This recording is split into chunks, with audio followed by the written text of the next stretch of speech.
The day my parents divorced me started with the slam of a door and the finality of my mother's voice, sharp as shattered glass. "Take your things and go, Alex. You're 18 now. This is your father's mess, and you can go with him."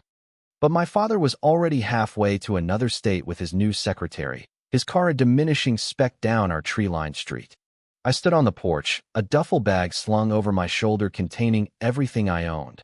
3 t-shirts, 2 pairs of jeans, a worn copy of Dune, and the cracked phone screen displaying his last text. "Sorry, kid. Can't handle the drama. Start fresh." The autumn wind bit through my thin jacket, carrying the scent of decaying leaves and the chilling realization that the word home had just been erased from my vocabulary. My mother hadn't even looked back, the deadbolt clicking shut behind her like a period ending the sentence of my childhood. I was homeless, not temporarily down on my luck, not couch surfing, but utterly, terrifyingly alone on the streets of the city that had been my entire world, now transformed into a cold, indifferent maze. The first night was a blur of disbelief and escalating panic. I walked for hours, the weight of the duffel bag growing heavier with each step, the city lights blurring through tears I refused to let fall. I ended up huddled in the inadequate shelter of a bus stop, the plastic seat digging into my back, the rhythmic hiss of passing buses a cruel lullaby. Hunger gnawed, a physical beast clawing at my insides. But the fear was worse. The fear of the shadows, the footsteps echoing too close, the vulnerability of being nothing more than a discarded object in a world that kept moving. Dawn found me stiff and freezing, the taste of grit and despair in my mouth. I scavenged a half-eaten donut from an overflowing bin behind a bakery, the sweetness cloying on my tongue, a stark contrast to the bitterness flooding my soul. Days bled into a monotonous, desperate cycle. I learned the rhythms of the streets, which library branches opened earliest for warmth and charging outlets, which park benches were least likely to be disturbed by police, which soup kitchens had the shortest lines and the least condescending volunteers. Pride, that fragile construct of a former life, shattered quickly. I swallowed it along with the lukewarm broth and stale bread, focusing only on survival. I saw others like me, hollow-eyed men clutching paper bags, teenagers huddled together for fleeting warmth, a woman muttering to an invisible companion. We were ghosts haunting the periphery of the bustling city, unseen by the commuters rushing past, their faces illuminated by the glow of smartphones, their worlds untouched by the abyss I'd fallen into. Weeks turned into months. Winter arrived with a vengeance, wrapping the city in a suffocating blanket of gray and biting cold. My thin jacket was useless against the wind that sliced through alleyways like knives. I found temporary refuge in a crowded, chaotic shelter, the air thick with the smell of unwashed bodies and disinfectant, the constant noise a torment. I lost weight, my ribs becoming stark ridges beneath my skin. Illness was a constant threat. A persistent cough became my unwelcome companion. I tried to find work, any work. Fast food places turned me away, citing my lack of address or reliable hygiene. Day labor gigs were brutal and sporadic, paid cash under the table, barely enough for a hot meal and a night in a cheap, flea-bite motel when the shelter was full or too dangerous. The loneliness was the deepest wound. I'd pull out my cracked phone, scrolling through old photos, birthdays, Christmases, vacations, each image a dagger reminding me of the warmth and security ripped away. My parents' numbers were still in my contacts, but calling felt like admitting defeat, like begging for scraps from the table they'd kicked me under. I knew what the answer would be. My mother's voice would be ice, my father's a mumbled excuse. The divorce hadn't just ended their marriage. It had annulled my existence in their eyes. One brutal February night, shivering in a recessed doorway, the sleet soaking through my layers, I felt a terrifying numbness spreading beyond the cold. It was a creeping apathy, a dangerous whisper suggesting that maybe giving up was easier than fighting. Maybe the streets would just claim me, another statistic erased. That's when he found me. Or rather, his dog did. A scruffy terrier mix with intelligent eyes nudged my hand with a cold, wet nose. I looked up into the face of an old man bundled in layers of worn wool, his eyes crinkled at the corners, but holding a sharp, observant light. "Rusty seems to think you need a hand, son," he said, his voice raspy but kind. He introduced himself as Tom. He didn't offer platitudes or pity. He just offered me a thermos of hot, sweet tea and the chance to help him walk his dog the next morning in exchange for breakfast. That small act of unassuming kindness cracked the shell of my despair. Tom became my anchor. He lived alone in a small, cluttered apartment above a struggling bookstore he'd run for decades. He didn't have much, but he shared what he had. He offered me a spot on his lumpy sofa, a hot shower, and meals consisting mostly of canned soup and toast, but they tasted like feasts. More importantly, he offered me work at the bookstore, dusting shelves, organizing the chaotic piles, helping customers. It wasn't much money, but it was steady, and it gave me purpose. Tom never asked about my past, sensing my reluctance, but he listened when fragments surfaced during quiet evenings spent sorting paperbacks. He taught me about the books, about finding solace in stories, about resilience. He became the father mine had chosen not to be. Slowly, painstakingly, I began to rebuild. I saved every penny, dreaming of a tiny room of my own, a bed that wasn't a sofa, a door I could lock. I even managed to enroll part-time at community college, using the library's computers and the bookstore's quiet corners to study. Life was still hard, the scars of homelessness deep, but the suffocating fear had lifted, replaced by a fragile, hard-won hope. Then, the past clawed its way back. My mother tracked me down through the college. She appeared at the bookstore one afternoon, looking older, harder, her designer coat a stark contrast to the shop's shabby charm. Her eyes scanned me, taking in my worn clothes, the ink stains on my fingers. "Alex," she said, her voice devoid of warmth. "I see you've landed on your feet." The irony was breathtaking. She didn't apologize. She demanded. She'd heard, through the grapevine of her country club friends, that I was doing okay. She needed money, a substantial amount. Her new husband, she explained with practiced casualty, had made some poor investments. They were facing temporary difficulties. The sheer audacity left me speechless. This woman who had thrown me onto the streets like garbage, who hadn't spared a single thought for my survival for over a year, now stood before me demanding a handout. I refused, my voice shaking with rage and a profound sense of betrayal renewed. She left in a huff, slamming the door, her parting shot of venomous, "Ungrateful boy, just like your father." A month later, my father called. He sounded weary, defeated. His new life had imploded. The secretary had left, taking what little he had left. He needed help. He'd heard I was working. Maybe I could lend him some cash until he got back on his feet. The pattern was sickeningly familiar. The same excuses, the same entitlement, the same complete disregard for the hell they had put me through. I hung up, the receiver trembling in my hand. The fragile peace I'd built with Tom felt violated. The darkness threatened to seep back in. Tom noticed my withdrawal, the shadows returning to my eyes. He didn't pry, but one evening, as we closed the shop, he placed a steaming mug of cocoa in front of me. "Sometimes, Alex," he said quietly, his gaze distant, "the people who bring you into the world are the ones who fail you the most spectacularly. It doesn't define you. What defines you is how you rise after they've tried to bury you." His words were a balm, but the encounter with my parents had reopened wounds I thought were healing. Then, Tom got sick. It happened fast. A persistent cough turned into pneumonia. He was hospitalized, frail and diminished in the sterile white bed. I visited every day, reading to him, holding his hand, feeling a terror I hadn't experienced since those first nights on the street, the terror of losing the only real home I'd found. He fought hard, but his body was tired. One rainy Tuesday, the doctor gently told me it was a matter of hours. I sat by his bed, his breathing shallow and ragged. He opened his eyes, a flicker of recognition in their depths. "Alex," he whispered, his voice barely audible. He squeezed my hand weakly. "Remember, you're stronger than you know. And you're not alone. Never were." His eyes drifted closed. I stayed until the monitor's steady tone flatlined, a sound that echoed the finality of my parents' door slamming shut years before, but this time, it carried an unbearable weight of grief and gratitude. The funeral was small, attended by a handful of loyal customers and a distant cousin who seemed more interested in the contents of Tom's will than mourning. I felt adrift, the bookstore suddenly echoing with his absence. The cousin, a slick man named Harold, approached me afterwards. "Alex, was it? Tom spoke highly of you. Said you were like the grandson he never had.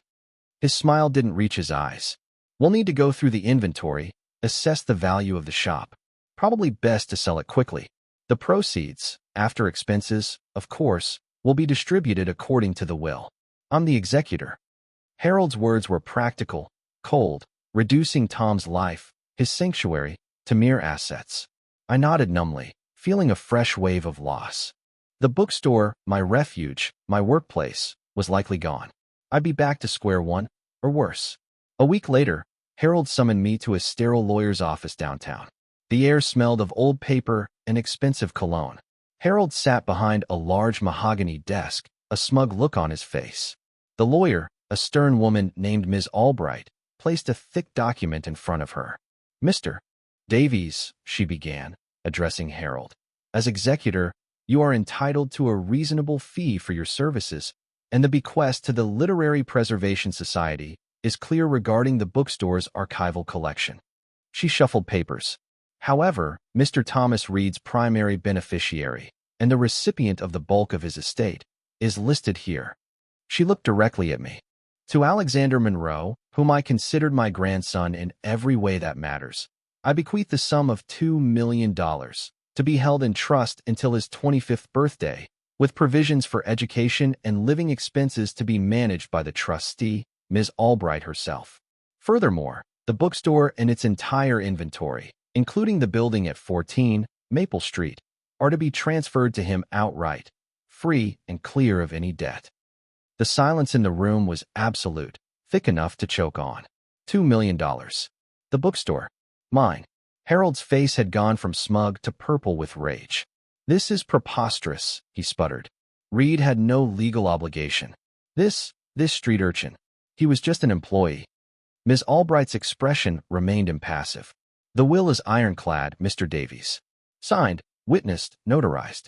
Mr. Reed was of sound mind and fully aware of his actions.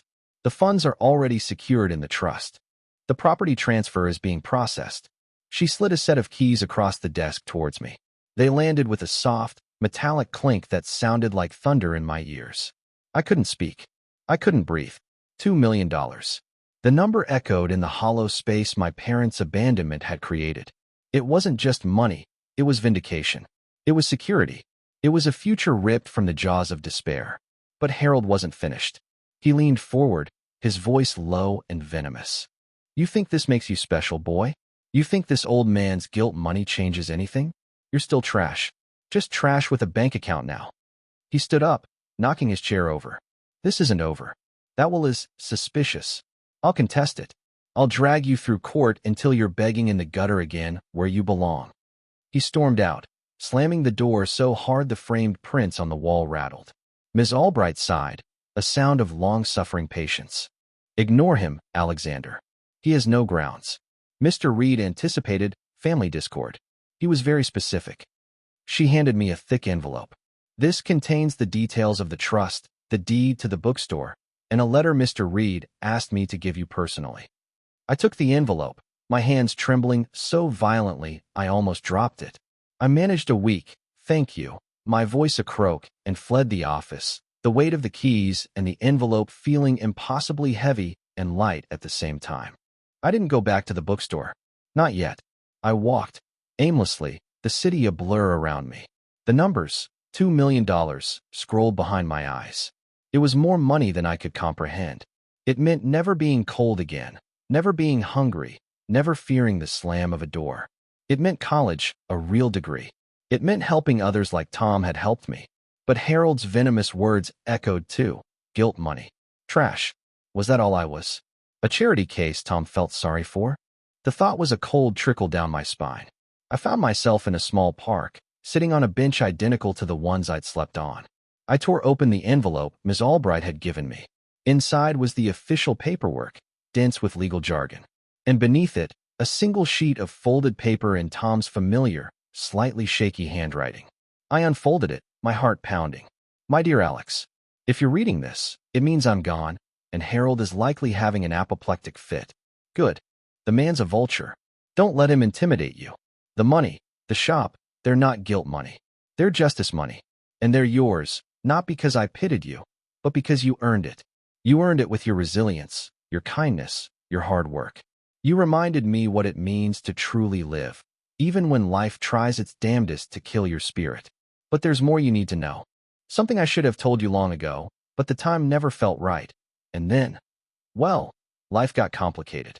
Harold is my sister's boy, a bitter disappointment, obsessed with money and status. But you, Alex, you're the reason I kept that bookstore going all these years. You see, your mother, Eleanor Monroe, she wasn't always the woman who threw you away. She was my daughter. I stared at the words, unable to process them. My mother? Tom's daughter? It was impossible. Another cruel twist? Eleanor was headstrong, rebellious. She fell hard for your father, Charles. I warned her. He was charming, but hollow, always looking for the easy way, the next score. When she got pregnant with you, I hoped it might settle him. It didn't. He dragged her into schemes, debts, shady dealings. When you were about 5, they came to me desperate. Charles had messed up badly, owed dangerous people. They needed money, a lot of it, fast. I gave it to them. Enough to clear the debts and start over, far away. But there were conditions. They had to cut ties with everyone from that life. They had to build something stable, for you. And they had to change their names, disappear. I thought it was the only way to protect you, to give you a chance. They took the money. They took you. They vanished. For years, I heard nothing. Then, fragments. Rumors they'd blown through the money, that Charles was up to his old tricks, that Eleanor had become bitter, resentful. I tried to find you, Alex. God knows I tried. Private investigators, please sent through old contacts. It was like you'd vanished into thin air. They'd covered their tracks too well. I feared the worst. Then, that freezing night, Rusty found you huddled in that doorway. I didn't recognize you at first. You were so thin, so broken. But something in your eyes, something familiar. It wasn't until you mentioned your name was Alex, and later, let slip your mother's name was Eleanor. I knew it was you. My grandson. The child I'd failed to protect. The child I'd spent years searching for. Right there on my doorstep. Discarded by the very people I'd trusted to care for you. The rage I felt, it was a cold, hard thing. Not just at them for what they'd done to you, but at myself for not finding you sooner. But seeing your strength, your determination to survive, to rebuild, it gave me hope. Giving you the shop, giving you work, it wasn't just charity. It was me trying to make amends, trying to give you back some of what they stole. And the money, that money, Alex, isn't just mine. It's the remainder of your inheritance. The money I gave Eleanor and Charles was a loan against your trust fund, set up by your grandparents, my late wife and me. They squandered their portion, but the principal, invested wisely over the years, grew. This $2 million? It's yours. Always was. They just stole it from you. Harold knows fragments of this story, enough to be bitter that he wasn't the sole heir. He doesn't know the full extent of their betrayal, or that you're my blood. Let him rage. The will is clear. The money is yours. The shop is yours.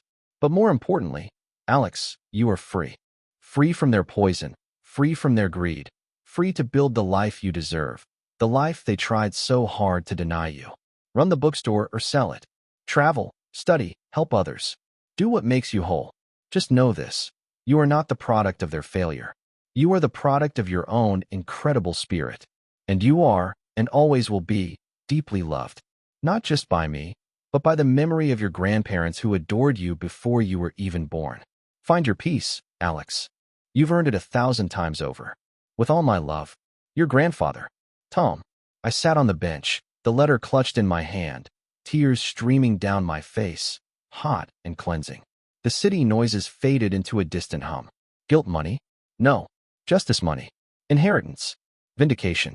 The pieces of my shattered past clicked into place with a sound like thunder. My parents hadn't just abandoned me. They had stolen my birthright, my legacy, my connection to a family that had loved me. Tom hadn't just been a kind stranger. He was the anchor I'd been ripped from, the grandfather who had searched for me, who had seen me and recognized me even when I was unrecognizable. The $2 million wasn't just a number anymore. It was tangible proof of my worth, proof that I belonged somewhere, to someone. It was the key to a future they had tried to lock away. Harold's threats seemed laughable now, the impotent rage of a man who had lost the game before he even knew he was playing. My parents, their calls, their demands, they were nothing. Less than nothing. They were the thieves who had been caught, their lies exposed by the truth in Tom's letter. I stood up, the crisp autumn air filling my lungs, cleaner than it had felt in years. I looked down at the keys in my hand, the keys to 14, Maple Street, to the bookstore, to Tom's legacy, to my legacy.